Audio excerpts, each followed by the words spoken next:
Di tepian sungai Kapuas yang sunyi di daerah Pontianak, Kalimantan, hiduplah seorang pemancing sederhana bernama Ardi.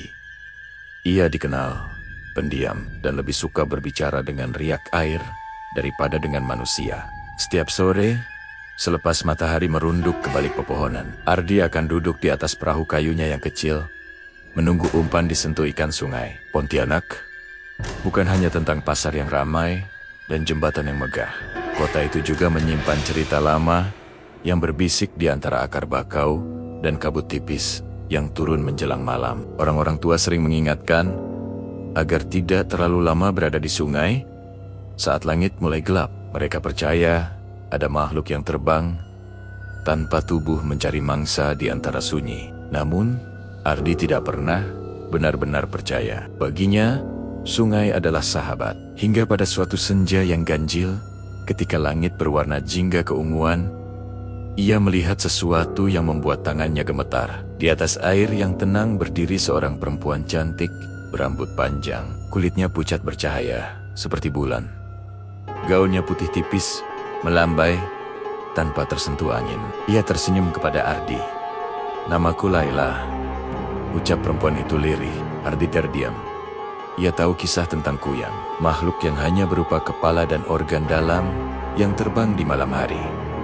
Namun perempuan di hadapannya tampak utuh dan begitu memikat. "Aku tidak akan menyakitimu," lanjut Laila. "Aku hanya kesepian." Sejak malam itu, Ardi mulai sering melihat Laila. Setiap kali ia memancing Laila muncul dari kabut. Mereka berbincang tentang banyak hal. Tentang sungai, tentang kehidupan, tentang rasa sepi yang sama-sama mereka rasakan. Tanpa disadari, benih cinta tumbuh di hati Ardi. Ia tak lagi takut pada cerita Kuyang. Baginya, Laila hanyalah perempuan yang terperangkap dalam takdir kelam. Namun di sisi lain, kota Pontianak berdiri sebuah pesantren sederhana, tidak jauh dari tepian sungai. Di pesantren itu, ada seorang santri, Wati, cantik bernama Zahra.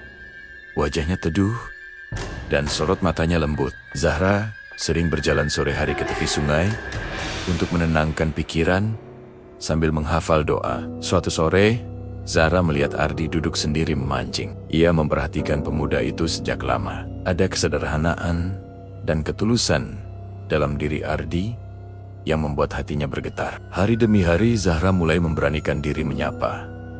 Ardi pun merasa nyaman berbicara dengannya. Berbeda dengan Laila yang misterius, Zahra nyata dan hangat. Cinta segitiga yang tak biasa pun terjalin. Satu hati manusia, satu hati santri, dan satu hati makhluk yang terkutuk oleh ilmu hitam. Suatu malam, Laila datang dengan wajah berbeda. Matanya merah redup, suaranya bergetar. "Ardi, aku tidak bisa terus seperti ini. Aku bukan manusia. Aku adalah Kuyang yang terikat perjanjian gelap. Aku mencintaimu, tapi aku juga lapar." Ardi mundur perlahan. Jantungnya berdegup keras. Untuk pertama kalinya, ia melihat bayangan asli Laila di air sungai. Kepala terpisah dengan organ menggantung mengerikan, namun tetap memiliki wajah cantik yang ia kenal. Sementara itu, Zahra merasakan firasat buruk. Dalam mimpinya, ia melihat Ardi dikelilingi kabut hitam dan suara perempuan menangis. Ia bangun dengan tubuh gemetar dan memutuskan pergi ke sungai meski malam telah larut. Di tepi sungai, Zahra melihat pemandangan yang membuatnya terdiam. Laila melayang di udara. Wujud aslinya terlihat jelas. Ardi berdiri terpaku tak berdaya. Dengan suara lantang, Zahra membaca ayat suci. Angin berputar kencang. Air sungai bergelombang. Laila menjerit kesakitan. Namun bukan karena benci, melainkan karena konflik dalam hatinya. "Aku tidak ingin menyakitinya," teriak Laila. "Aku hanya ingin dicintai." Air mata mengalir dari mata Zahra. Ia melihat sisi manusia dalam diri makhluk itu. Namun ia juga tahu Ardi dalam bahaya. Ardi akhirnya bersuara, "Laila, jika kau benar mencintaiku, lepaskan aku. Jangan jadikan aku bagian dari kutukanmu." Kata-kata itu seperti pisau menusuk hati Laila. Untuk pertama kalinya dalam hidupnya, ia merasa benar-benar mencintai tanpa ingin memiliki. Kabut semakin tebal. Laila menatap Ardi terakhir kalinya. Jika aku melepaskanmu, aku akan kembali menjadi bayangan tanpa arah. Zahra mendekat sambil terus berdoa. Cahaya seakan turun dari langit, menyelimuti tepi sungai. Laila tersenyum sedih. Cinta sejati bukan tentang memiliki, katanya lirih. Dalam sekejap tubuhnya menghilang, berubah menjadi kepulan asap tipis yang larut bersama kabut malam. Suasana kembali sunyi, hanya terdengar napas Ardi yang tersengal. Ardi jatuh terduduk. Air mata mengalir tanpa ia sadari. Ia kehilangan sesuatu yang bahkan tak pernah benar-benar ia miliki. Zahra mendekat dan membantu Ardi berdiri. Mereka sama-sama terdiam. Di hati Zahra, tak ada rasa menang. Hanya syukur karena Ardi selamat. Hari-hari berikutnya, Ardi tak lagi memancing hingga larut malam. Ia mulai sering datang ke pesantren, membantu membersihkan halaman. Kedekatannya dengan Zahra tumbuh perlahan, bukan karena rasa takut, melainkan karena rasa saling menghargai. Namun kadang-kadang ketika kabut turun dan sungai tampak sunyi, Ardi merasa seolah melihat bayangan putih di kejauhan.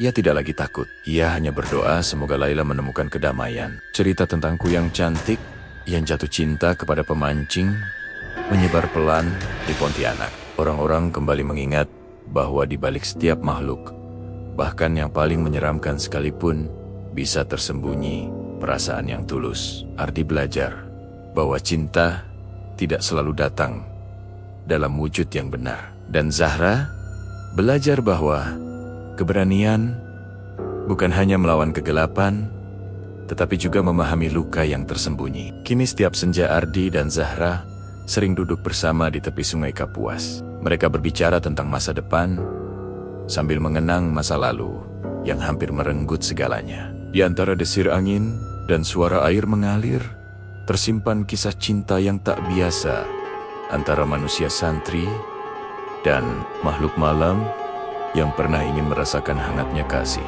Apakah Laila benar-benar telah pergi, atau ia masih mengawasi dari balik kabut? Bagaimana jika cinta yang datang kepadamu ternyata menyimpan rahasia yang mengerikan? Jika kamu berada di posisi Ardi, apakah kamu akan memilih cinta misterius atau cinta yang nyata? Tulis jawaban kamu di kolom komentar.